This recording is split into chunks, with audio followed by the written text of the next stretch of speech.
आई बेजे गोरी हमरे पचरा में।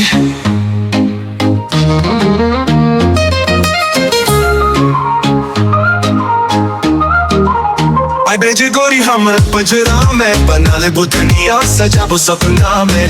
हमरा संग चलो हमें तिला में, रहे बोरा जरानी है संसार में। आई बेजे गोरी हमरे पचरा में,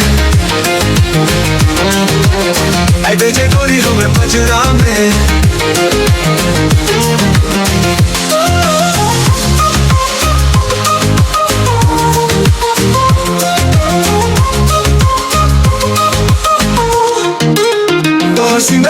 बात जो हाथ दिल पे धड़कन हक ना मिल है। आई बने जल्दी सजनी हमर मिथिला के संगिया बनी करे जय बेमोहर। आई बेजे गोरी हमरे पचरा में,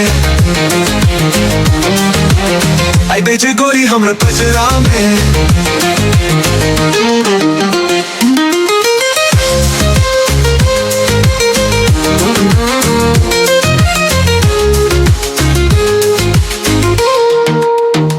हंसी लागे मधुर संगीत तो हमर धड़कन तो हमर प्रीत।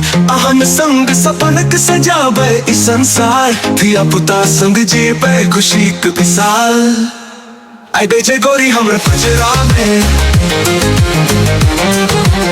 आई बेजे गोरी हमरे पचरा में। मिथिला के माटी में जय अमृत, हमारा संग चलो सजनी, वहाँ का सपना पूरा करबा। तोहर नेह के संसार में सजाई, हमारा संग जियब जिंदगी हंसी खुशी में साज। आई बेजे गोरी हमरे पचरा में, आई बेजे गोरी हमरे पचरा में।